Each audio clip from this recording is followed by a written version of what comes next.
Smart মিটারের বিরুদ্ধে রায়গঞ্জের প্রতিবাদে সরব বিদ্যুৎ গ্রাহক সমিতি। রায়গঞ্জে স্মার্ট মিটার স্থাপনের প্রস্তাবের বিরোধিতায় পথে নামল সারা বাংলা বিদ্যুৎ গ্রাহক সমিতি। মঙ্গলবার সংগঠনের উদ্যোগে শহরে পালিত হয় প্রতিবাদ দিবস। স্মার্ট মিটার চালুর ফলে সাধারণ বিদ্যুৎ গ্রাহকদের ওপর অতিরিক্ত আর্থিক চাপ সৃষ্টি হবে বলে অভিযোগ তুলে আন্দোলনে সামিল হন সংগঠনের সদস্য ও বহু সাধারণ মানুষ। এদিন দুপুরে রায়গঞ্জের মার্চেন্ট ক্লাব ময়দানে এদিন একটি প্রতিবাদ সভার আয়োজন করা হয়। সভায় জেলার বিভিন্ন প্রান্ত থেকে আসা সংগঠনের কর্মী, সমর্থক ও বিদ্যুৎ গ্রাহকেরা অংশ নেন। সেখানে স্মার্ট মিটারের সম্ভাব্য প্রভাব নিয়ে আলোচনা করা হয়। বক্তারা দাবি করেন, স্মার্ট মিটার চালু হলে প্রিপেইড ব্যবস্থার মাধ্যমে আগাম বিদ্যুতের মূল্য জমা দিতে হতে পারে, যা নিম্ন ও মধ্যবিত্ত পরিবারের জন্য সমস্যার কারণ হয়ে দাঁড়াবে। সভা শেষে একটি বিক্ষোভ মিছিল শহরে বিভিন্ন গুরুত্বপূর্ণ রাস্তা পরিক্রমা করে মোহনবাটে বিদ্যুৎ দপ্তরের সামনে পৌঁছায়।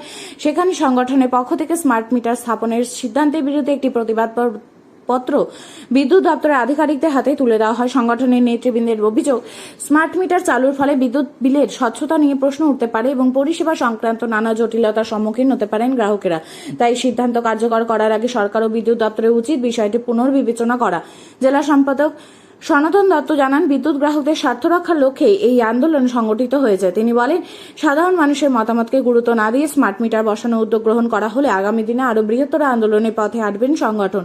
তিনি দাবি করেন, বিদ্যুৎ পরিষেবাকে জনবান্ধব রাখতে হলে গ্রাহকদের উদ্বেগ ও আশঙ্কার বিষয়গুলি গুরুত্ব সহকারে বিবেচনা করা প্রয়োজন।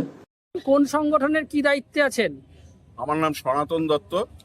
আমি সারা বাংলা বিদ্যুৎ গ্রাহক সমিতি অ্যাবেকার উত্তর দিনাজপুর জেলা কমিটির সেক্রেটারি। আজকে কি কর্মসূচি আপনাদের?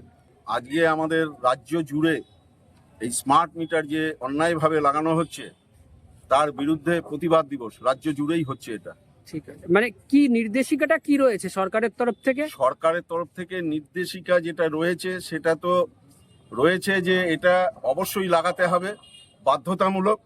কিন্তু আমরা যেটা বলতে চাই, বিদ্যুৎ আইন 2003-এর যে ধারা রয়েছে, 46 ধারা 64 ধারা, তাতে কোনো গ্রাহক যদি মনে করে যে আমি আমার প্রিমিসেসে স্মার্ট মিটার লাগাবো না বা অন্য মিটার লাগাবো না, তাহলে সে লাগাতে বাধ্য নয়, সরকার সেটা লাগাতে পারে না। মানে আজকে আপনারা কি কর্মসূচি পালন করছেন? আমরা আজকে এই সমস্ত বিদ্যুৎ গ্রাহকদের আহ্বান করেছি এবং যারা এসেছেন তাদের দিয়ে প্রতিবাদ, মানে অবজেকশন লেটার, একটা যে অবজেকশন লেটারটা আমাদের সংগঠনের পক্ষ থেকে, আমরা অ্যাবেকার পক্ষ থেকে আমরা জানাচ্ছি এবং সেটা লিখিতভাবে দেব এবং সেই গ্রাহকরা সেই চিঠিটা রিসিভ কপিটা রেখে দেবে। যদি লাগাতে যায় তাহলে তাদেরকে এটা দেখাবে যে এই ধারা অনুযায়ী আপনি লাগাতে পারেন না। মানে স্মার্ট মিটারের বিরোধিতাটা করছেন কেন? স্মার্ট মিটার, প্রথম কথা, স্মার্ট মিটার হচ্ছে একটা ডিজিটাল মিটার। আমাদের যেটা লাগানো হয়েছে বছর 4-5 আগে, সেটাও ডিজিটাল মিটার। আমাদের এই মিটারটা দরকার হচ্ছে এই জন্যই যে আমরা বিদ্যুৎ কতটা কনজিউম করছি তার সঠিকভাবে পরিমাপ করে তার দামটা আমরা দেব। এই ডিজিটাল মিটার সঠিকভাবে পরিমাপ করতে পারে, কিন্তু এই স্মার্ট মিটারও সঠিকভাবে করতে পারবে।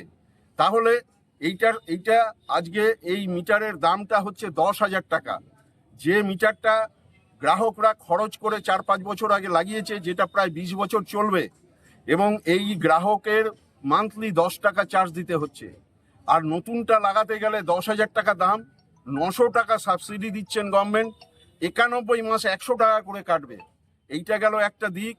2 নম্বর হচ্ছে এই মিটারের স্মার্ট মিটারের মধ্যে একটা চিপস আছে, যেটা মৌলিক পার্থক্য এই মিটারের সঙ্গে। সেই চিপসের দ্বারা, সুপার কম্পিউটারের দ্বারা রিমোট করতে পারে, কখনো প্রিপেড করবে, কখনো পোস্টপেড করবে, এবং কখনো টিওডি মিটারের করবে।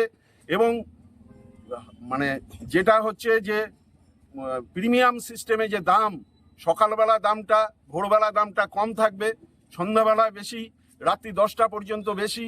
এই সিস্টেমে বিদ্যুতের দাম কখন কি হবে, কত টাকা বিল হবে, আজকে যেমন আমরা একটা বিল যদি কম বেশি হয়, আমরা একটা অফিস আছে, সেখানে গিয়ে আমরা বলতে পারি, আলোচনা করতে পারি, কিছু সমাধান আমরা পাই। কিন্তু এইটা মিটার লাগানো হলে কেউ জানবে না, জানে কে? কোনো অফিসই থাকবে না, মিটার রিডাররা বেকার হবেন। শুধু তাই নয়, অফিসগুলো উঠে যাবে, কোনো অফিসে কোনো গ্রাহক কিছু জানাতে পারবে না। এইগুলোর জন্যই আমরা বিরোধিতা করছি। আরও অনেক পয়েন্ট আছে যেটা আপনাদের লিখিতভাবে আমরা দেবো আর কি।